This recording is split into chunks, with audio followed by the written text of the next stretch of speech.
할렐루야, 할렐루야. 오늘 하나님 말씀 사도행전 6장 11절 12절 말씀입니다. 사도행전 6장 11절 12절의 말씀 같이 합독합니다. 사람들을 매수하여 말하게 하되 이 사람이 모세와 하나님을 모독하는 말을 하는 것을 우리가 들었노라 하게 하고 백성과 장로와 서기관들을 충동시켜 와서 잡아가지고 공회에 이르러. 할렐루야. 사도행전 6장 11절의 말씀은 초대교회의 아주 중요한 전환점을 나타내는 구절의 말씀입니다. 이 구절은 스데반에 대한 박해가 이제 본격화되는 시점을 나타내고 있고, 초대교회가 직면한 첫 번째 주요 위기의 시작을 보여주는 것이 바로 여기부터 시작이 돼요. 이 유대의 그 제사장들이 어떻게든지 이 복음이 증거되지 않고 자기들이 알고 있는 율법을 위주로, 형식적인 그 율법을 위주로 모든 것을 전하고 싶은 욕심 때문에 이 복음 전하는 것을 못하게 하기 위해서 스데반 집사에게 계속 갖다 뒤집어 씌워요. 그게 이제 사람들을 어느 정도까지 매수하는 데까지 나타나게 돼요. 사람들을 매수하여, 이 표현이 스데반 집사의 반대자들이 취한 비윤리적인 행동을 나타내고 있죠. 매수라는 단어는 어떤 금전이나 이익으로 사람을 깨어서 자기 편으로 만드는 것을 매수라고 그래요. 또 없는 것을 있는 것처럼 만들기 위해서 하는 그러한 일들이에요. 이것은 반대자들이 진실을 왜곡하고 거짓된 증언을 만들기 위해서 적극적으로 노력을 하고 있었다. 복음이 전파되는 것을 막기 위해서, 율법을 강조하기 위해서 엄청나게 노력을 하고 있다는 것을 보여주는 거죠. 이러한 행위는 당시 유대법에서도 엄격히 금지된 거예요. 그들의 행동이 얼마나 부도덕했는지를 잘 보여주는 그런 말씀이에요. 그래서 말을 시키는, 즉 말을 하게 하는 것은 매수된 사람들이 특정한 진술을 하도록 위증을 하게 나타나는 그런 것을 보여주는 거예요. 이것은 단순히 자발적인 증언이 아니라 미리 준비되고 조작된 증언인 것임을 나타내고 있어요. 이러한 방식의 증언은 법정에서 위증죄에 해당하는 아주 심각한 범죄 행위예요. 그 위증이 사람이 모세와 하나님을 모독하는 말을 하는 것을 우리가 들었다. 이러한 거짓 증언의 내용은 아주 심각한 혐의를 담고 있습니다. 모세를 모독했다는 것은 유대인들의 율법과 전통을 부정하는 것을 의미하고, 하나님을 모독한다는 것은 가장 심각한 종교적 죄로 간주가 됐어요. 이 두 가지 혐의는 당시 유대 사회에서 사형에 해당하는 아주 중대한 제목이라고 그랬어요. 그래서 스데반은요, 이전 구절들에서 은혜와 성령의 권능이 충만해서 그 기사와 표적을 민간에 행하는 인물로 묘사가 됐어요. 그의 사역은 여러 가지 특징이 있는데, 제일 먼저 강력한 설교, 또 변론의 능력과 성령의 충만함, 그리고 기적과 이적을 행하는 능력 등 이러한 스데반의 영향력 증가가 그 반대자들, 즉 유대의 제사장들에게 엄청난 자극이 됐어요. 그래서 이와 같은 극단적인 조치를 취하게 만들었던 거죠. 그렇게 스데반 집사의 반대자들이 취한 전략은 아주 교묘하고 위험한 일도 서슴지 않았다. 이것을 지금 이 시대 우리의 나를 돌아보면, 사단이 믿는 자들, 하나님의 사람들을 공격할 때는 이렇게 갖가지 없는 것도 있는 것처럼 교묘하게 일들을 만들어서 그 사람들을 힘들게 하고 어렵게 하고 결국 하나님을 떠나게 만드는 일을 그렇게 한다는 거죠. 거짓 증인을 매수하고 그들의 주장에 신뢰성을 더하게 하기 위해서 힘을 키워가는 거죠. 그래서 우리가 그렇게 들었다라고 이러한 표현을 사용함으로 인해서 직접적인 증거가 아니라 소문을 근거로 삼았어요. 이거 좀 소리 좀 하이 좀 줄여라. 짱짱된다. 모든 거짓의 사람들을 보면 현실적인 증거적 그 문제를 삼는 것이 아니라 늘 이 소문을 퍼뜨려 놓고 거짓 증언을 하게 만들고 거짓 소문을 퍼뜨려서 그것을 진짜인 것처럼 만들어가는 것이 마귀 사단이 쓰는 방법이에요. 모세와 하나님이라는 유대인들의 가장 중요한 또 대상을 언급함으로써 최대한의 분노를 유발시키려고 작정을 했다는 거죠. 이 거짓 증언은 심각한 법적, 종교적으로 잘못되어 가고 있다는 것을 의미를 하는 거예요. 신명기 13장 6절부터 10절의 말씀을 보시면 모세를 모독하는 것은 율법을 거부하는 것으로 간주했기 때문에 모세의 말을 무시하면 결국 사형에 해당한다라고 결론을 했어요. 그리고 하나님을 모독하는 것 역시 레위기 24장 16절에 보면 사형에 해당하는 죄다라고 기록이 되어 있어요. 이러한 할매는 스데반을 사회적 종교적으로 고립시키고 또 그 메시지를 무효화하려는, 즉 이 스데반 집사가 구약의 말씀부터 시작해서 신약 예수님의 말씀까지 쭉 연결해서 설명을 하면서 설교를 하면서 많은 사람들이 막 바꿔져 가고 있으니까 그것을 잘못된 거다 그러면서 오히려 그 사람, 이 스데반 집사를 공격하는 데 사용했다는 거죠. 이 사건은 초대교회에 아주 중대한 영향을 미쳤어요. 왜냐하면 유대 전통을 중시하는 신자들과 새로운 해석을 주장하는 사람들 사이에서 갈등이 점점 골이 깊어졌어요. 그래서 이 뒤에 보면 이제 스데반 집사가 순교되는 장면까지 나오는데 그렇게 아주 심각하게 대립이 되고 있는 상태예요. 그래서 이 사건을 계기로 초대교회에 대한 본격적인 박해가 시작이 된 거죠. 역설적으로 이 박해는요, 믿는 자들이 예루살렘을 떠나서 더 넓은 지역으로 복음을 전하는 그러한 계기가 됐다. 즉 디아스포라의 생활이 이제부터 시작이 된 거예요.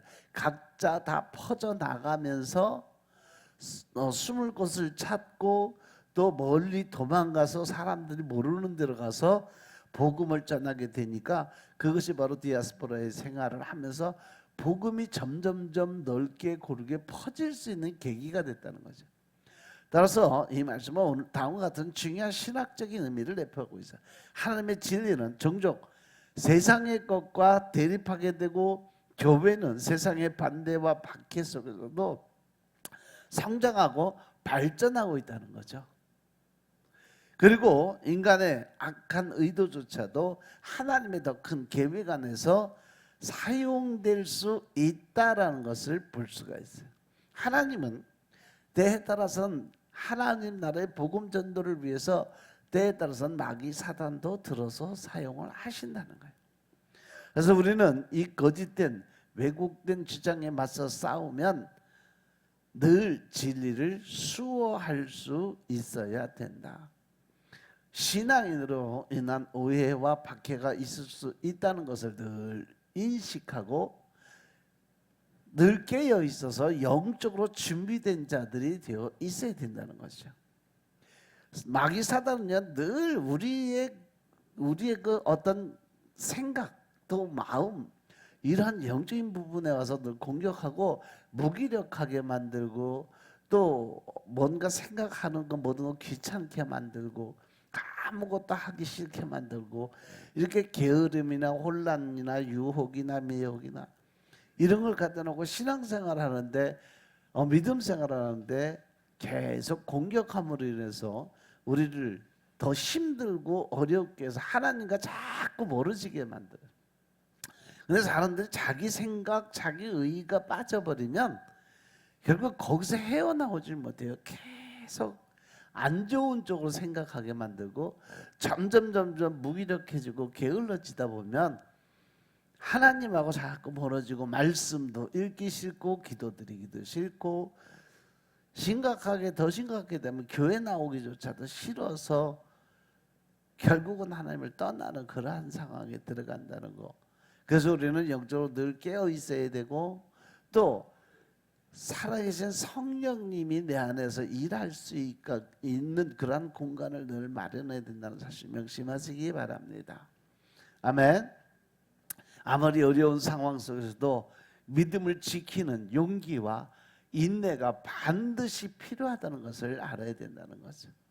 그리고 불공정해 보이는 상황 속에서도 하나님이 늘 모든 것을 하신다고 또 때에 따라서는 이 모든 것이 하나님의 뜻, 즉 하나님이 더 큰 계획을 가지고 나에게 이러한 시련과 연단을 주신다는 것을 믿고 따라가야 된다는 거죠. 요즘 여러분들 욥기서 계속 읽고 계신가? 박 지사님 욥기서 하루에 얼마나 읽어?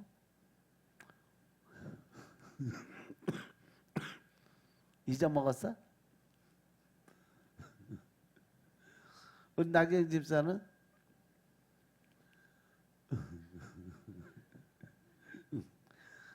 우리 구여운에는 바로 몇 장씩이나 있냐? 안 읽었어? 오늘부터 읽어. 하나님이 말씀으로 주시고 명령을 하셨을 때는 분명히 거기에 대한 대가 지불이 있어요.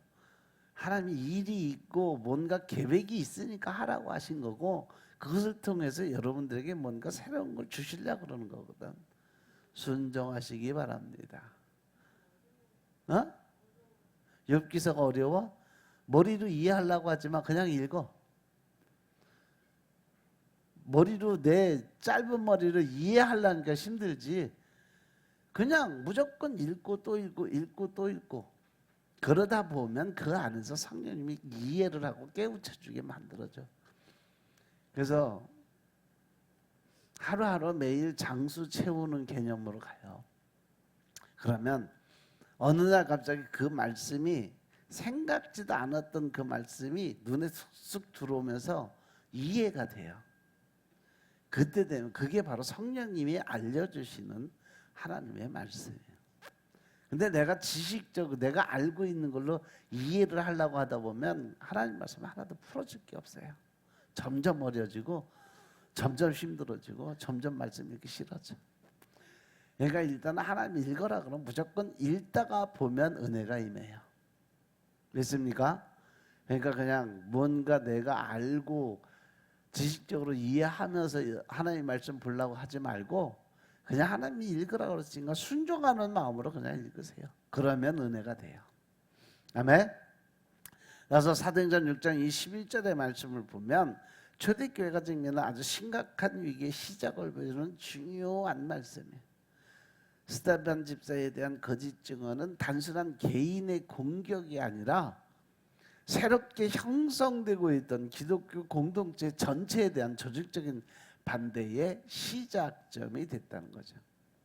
이 사건은 진리와 거짓 그리고 신앙과 박해 또 인간의 악의와 하나님의 주권 등 다양한 주제를 다루고 있고 오늘날의 교회와 신자들에게도 아주 중요한 교훈을 제공하는 것이 바로 이 사도행전 6장에 있는 말씀이에요.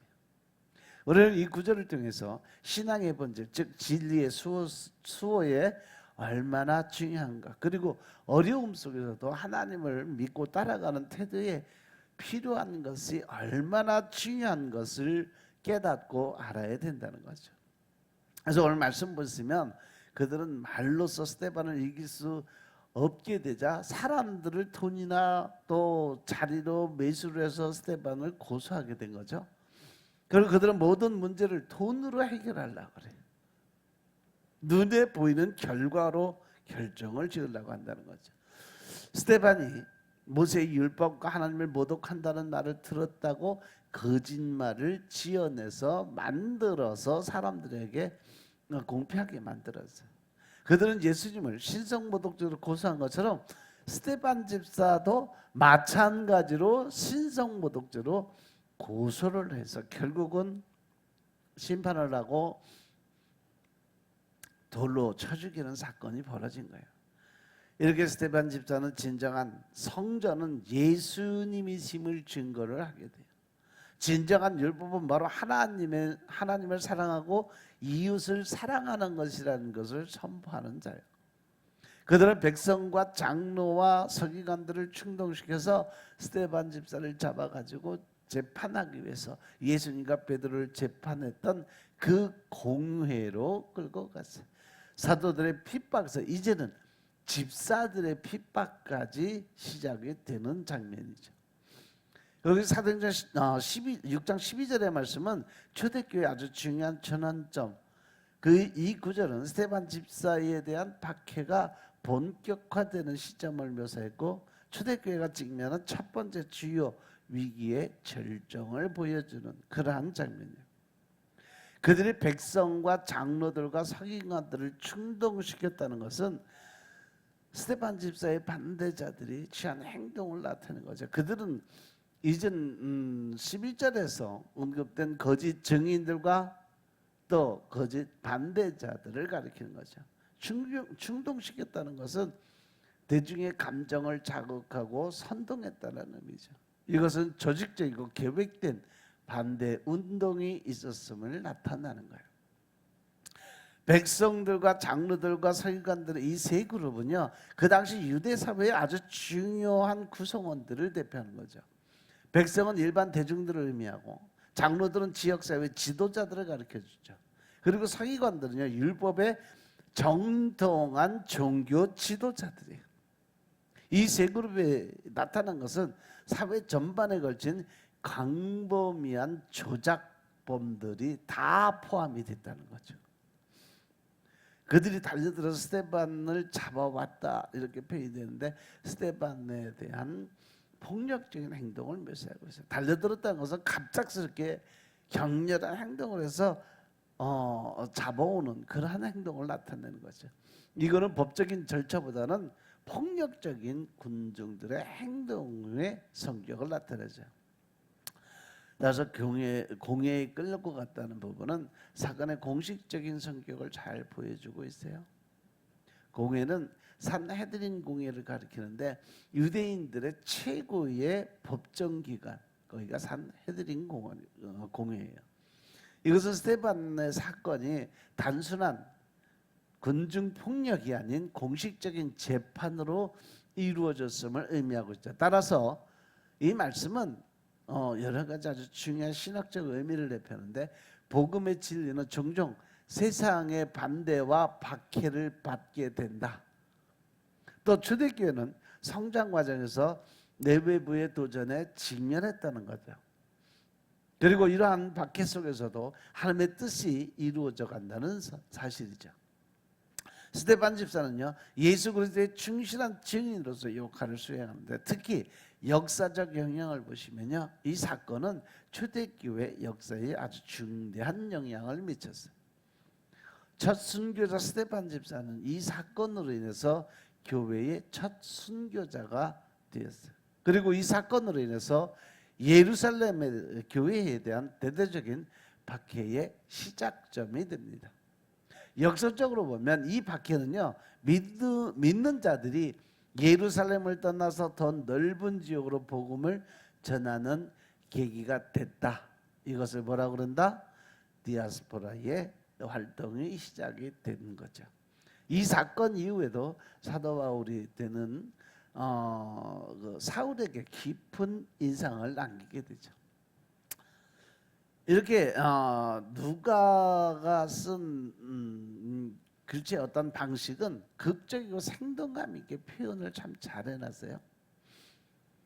누가가 직업이 의사인 것처럼 공부를 좀 많이 해서 머리가 똑똑해서 그런지 이 누가가 쓴 복음서를 보면 이게 좀 생동감 있고 또 극적으로 표현을 참 잘 해놨어요.